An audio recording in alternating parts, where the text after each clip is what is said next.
Aktiviti Magic Rainbow direka untuk memperkenalkan murid kepada konsep asas campuran. Dalam aktiviti ini, bahan-bahan harian seperti susu, pewarna makanan, dan sabun cuci pinggan digunakan kerana mudah diperoleh dan selamat untuk digunakan oleh murid. Susu terdiri daripada air, lemak, dan protein yang bercampur secara fizikal, menjadikannya contoh campuran. Apabila pewarna makanan ditipiskan ke dalam susu, ia kekal sebagai campuran fizikal tanpa mengalami perubahan kimia. Penambahan sabun menyebabkan pewarna tersebar membentuk corak pelangi, memberikan perubahan visual yang menarik. Perubahan ini membantu murid memahami bahawa campuran berlaku apabila dua atau lebih bahan digabungkan, dan bahawa campuran boleh menunjukkan tindak balas fizikal apabila bahan lain diperkenalkan. Huraian ini cukup untuk murid memahami konsep asas campuran tanpa perlu memasuki perincian kimia yang kompleks. Dalam pelaksanaan aktiviti Magic Rainbow, pembimbing terlebih dahulu menyediakan susu di dalam pinggan atau bekas rata sebagai bahan utama eksperimen. Sebelum aktiviti dimulakan, murid diberikan penerangan ringkas berkaitan konsep asas campuran bagi membantu mereka memahami tujuan aktiviti yang akan dijalankan. Murid diminta untuk menitiskan pewarna makanan secara rawa ke atas permukaan susu. Langkah ini bertujuan untuk menarik minat murid serta membolehkan mereka membuat pemerhatian awal terhadap campuran yang terbentuk. Kemudian, setiap murid diberikan putih kapas dan diminta mencelupkannya ke dalam sabun cuci pinggan. Putih kapas yang telah dicelup sabun seterusnya disentuhkan ke permukaan susu. Pada peringkat ini, murid dapat memerhati perubahan visual yang berlaku apabila warna-warna bergerak dan membentuk corak seperti pelangi. Pembimbing memantau aktiviti bagi memastikan keselamatan murid serta kelancaran pelaksanaan aktiviti.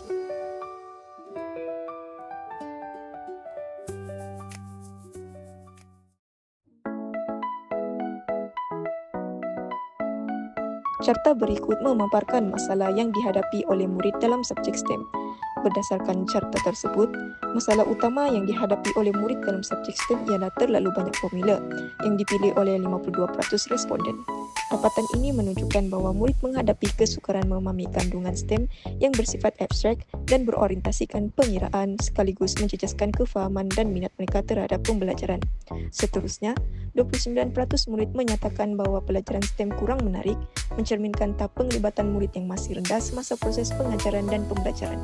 Keadaan ini berkemungkinan berpunca daripada pendekatan pengajaran yang kurang interaktif dan tidak menekankan penglibatan aktif murid. Selain itu, 16% murid berpendapat bahawa aktiviti pembelajaran adalah tidak mencukupi yang menyebabkan murid kurang berpeluang untuk mengaplikasikan konsep STEM secara praktikal. Akhir sekali, hanya 3% murid yang menyatakan bahawa bahan pembelajaran kurang menarik menunjukkan bahawa isu ini kurang signifikan berbanding faktor lain. Berdasarkan analisis keperluan murid, tahap kepahaman mereka terhadap topik campuran menunjukkan variasi yang sangat jelas. Sebanyak 24% murid sangat tahu, iaitu mereka benar-benar memahami konsep campuran dan mampu mengenal pasti contoh dalam kehidupan seharian. 55% murid tahu, yang bermakna mereka memahami asas tetapi masih memerlukan sedikit bimbingan untuk lebih tepat. Manakala 21% murid kurang tahu, menunjukkan mereka memerlukan lebih banyak aktiviti praktikal atau penjelasan tambahan untuk memahami konsep yang lebih baik. Tahap sangat tidak tahu adalah 0%, menandakan semua murid mempunyai sekurang-kurangnya pengetahuan asas. Hasil ini menekankan kepentingan aktiviti interaktif seperti Magic Rainbow yang membantu murid memahami konsep campuran secara praktikal dan menyeronokkan. Untuk refleksi komuniti sasaran, data dikumpul melalui borang maklum balas bagi menilai kesan program STEM Outreach terhadap murid-murid SMK Dato' Zulkifli Muhammad. Maklum balas yang diterima daripada 135 orang murid SMK Dato' Zulkifli Muhammad menunjukkan kesan positif yang sangat ketara hasil pelaksanaan program STEM Outreach ini. Berdasarkan carta soalan pertama, iaitu elemen kepuasan keseluruhan terhadap program, seramai 92 orang murid, iaitu 68%, menyatakan sangat setuju, manakala 42 orang murid, iaitu 31%, menyatakan setuju. Hanya satu orang murid, iaitu 1%, berada pada tahap kurang setuju. Ini menjadikan jumlah keseluruhan tahap kepuasan positif mencecah lebih 99%, membuktikan bahawa program ini berjaya memberi pengalaman pembelajaran yang bermakna dan memenuhi jangkaan murid. Seterusnya, untuk carta soalan nombor 2, bagi aspek keseronokan mempelajari STEM melalui program ini, 77 orang murid, iaitu 57%, memilih sangat setuju, manakala 54 orang murid, iaitu 40%, memilih setuju. hanya sekitar 3 orang murid, yaitu 20%, menyatakan kurang setuju dan 1 orang murid, yaitu 1%, menyatakan tidak setuju. Dapatan ini menunjukkan bahwa lebih 97% murid merasakan program ini menjadikan pembelajaran STEM lebih menyeronokkan. Hal ini sekaligus membuktikan keberkesanan pendekatan pembelajaran berasaskan aktiviti dan permainan yang diterapkan sepanjang program. Bagi penilaian tahap hasrat murid untuk menyertai lebih banyak aktiviti STEM sekiranya diadakan di sekolah, dapatan menunjukkan majoriti murid memberikan maklum balas yang sangat menggalakkan.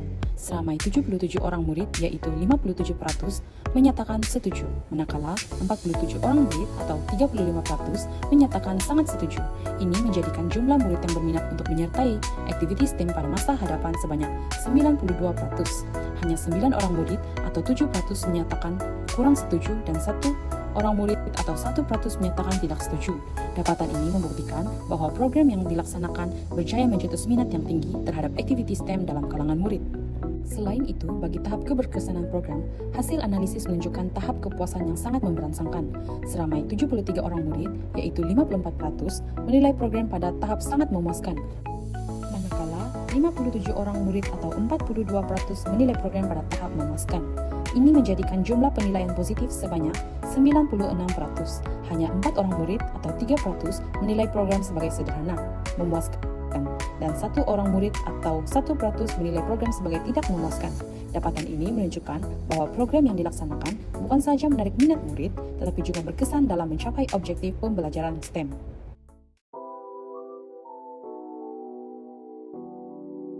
Program Santun Masyarakat telah memberi peluang yang bermakna kepada saya sebagai seorang bakal guru untuk terlibat secara langsung dalam perancangan dan pelaksanaan aktiviti pembelajaran bersama murid. Program ini menekankan pendekatan pembelajaran secara hands-on yang menggalakkan penglibatan aktif murid serta mengaitkan pembelajaran dengan situasi sebenar dalam kehidupan bermasyarakat. Melalui program ini, saya dapat memahami dengan lebih mendalam peranan dan tanggung jawab seorang guru dalam membentuk pembelajaran yang bermakna. Sepanjang pelaksanaan program ini, saya berasa teruja dan bermotivasi kerana dapat mengaplikasikan pengetahuan teori ke dalam situasi sebenar. Pada masa yang sama, saya juga turut berasa gementar dan kurang yakin apabila berhadapan dengan murid yang mempunyai tahap kefahaman yang berbeza-beza. Namun, pengalaman ini memberi saya keyakinan secara berperingkat apabila saya mula menyesuaikan diri dan memahami keperluan murid dengan lebih baik. Antara kekuatan diri yang saya kenal pasti ialah keupayaan untuk bekerja sama dengan rakan sepasukan, serta kesediaan menerima pandangan dan cadangan orang lain. Saya juga menunjukkan komitmen yang baik dalam merancang aktiviti pembelajaran yang menarik dan bersesuaian dengan murid. Selain itu, sikap prihatin terhadap penglibatan murid membantu saya membina hubungan yang positif dengan mereka. Namun, terdapat beberapa kelemahan diri yang dikenal pasti, terutamanya dari segi kemahiran berkomunikasi. Saya mendapati bahwa arahan yang diberikan kadangkala kurang jelas, menyebabkan sebagian murid sukar memahami aktiviti yang dijalankan. Selain itu, saya juga kurang cekap dalam menyesuaikan tempo pengajaran mengikut tahap kefahaman murid yang berbeza, yang memberi kesan terhadap keberkesanan pembelajaran. Kekuatan yang dimiliki membantu saya melaksanakan aktiviti dengan lebih tersusun dan berkesan, terutamanya melalui kerjasama dan perancangan yang rapi. Namun, kelemahan dari segi komunikasi dan penyesuaian pengajaran berpunca daripada kekurangannya pengalaman pengendalian murid secara langsung. Perbezaan gaya pembelajaran dan tahap kefahaman murid menuntut pendekatan pembelajaran yang lebih fleksibel serta penggunaan strategi komunikasi yang pelbagai agar setiap murid dapat mengikut pembelajaran dengan lebih baik. Keseluruhannya, program Santun Masyarakat telah membantu saya mengenal pasti kekuatan dan kelemahan diri sebagai seorang bakal guru. Saya menyadari bahwa kekuatan perlu dimanfaatkan secara berterusan, manakala kelemahan perlu diperbaiki melalui refleksi dan penambahbaikan berterusan. Pengalaman ini mengukuhkan kefahaman saya bahwa kejayaan pengajaran bergantung kepada kebolehan guru menyesuaikan pendekatan dan keperluan murid serta merancang pembelajaran yang bermakna. Sebagai langkah penambahbaikan, saya akan berusaha meningkatkan kemahiran berkomunikasi dengan menggunakan bahasa yang lebih jelas dan mudah difahami oleh murid. Saya juga akan mempelbagaikan kaedah pengajaran seperti penggunaan visual, aktiviti berkumpulan, dan demonstrasi bagi memenuhi keperluan murid yang berbeza. Selain itu, saya akan terus membina kekuatan diri melalui kerjasama, refleksikan diri, dan pembelajaran berterusan agar dapat menjadi seorang guru yang profesional, berkualiti, dan berkesan pada masa hadapan. Assalamualaikum dan salam sejahtera. Saya, Siti Syamira binti Samir, ingin membuat refleksi terhadap atribut guru yang dapat dikenal pasti melalui penglibatan saya dalam projek santun masyarakat. Pengalaman ini membantu saya menilai kekuatan dan kelemahan diri dalam usaha menjadi seorang guru yang profesional. Melalui pelaksanaan aktiviti Magic Rainbow, saya menyadari bahawa saya mempunyai sikap tanggungjawab dan kesabaran dalam membimbing murid yang mempunyai tahap kefahaman berbeza. Saya juga berusaha menyampaikan konsep sains menggunakan bahasa yang mudah serta membimbing murid secara berperingkat yang membantu meningkatkan kefahaman dan penglibatan mereka dalam aktiviti. Namun, saya turut menyadari beberapa kelemahan diri saya, iaitu terutamanya dalam aspek keyakinan diri dan pengurusan kelas pada peringkat awal aktiviti. Murid yang terlalu teruja memerlukan kawan yang lebih berkesan serta arahan yang lebih jelas dan tegas. Sebagai langkah penambahbaikan, saya berazam untuk meningkatkan penguasaan isi kandungan, memperbaiki kemahiran komunikasi dan pengurusan kelas serta merancang masa dengan lebih sistematik. Kesadaran ini membantu membentuk atribut guru seperti bertanggungjawab, fleksibel dan berkeyakinan yang penting dalam profesion keguruan.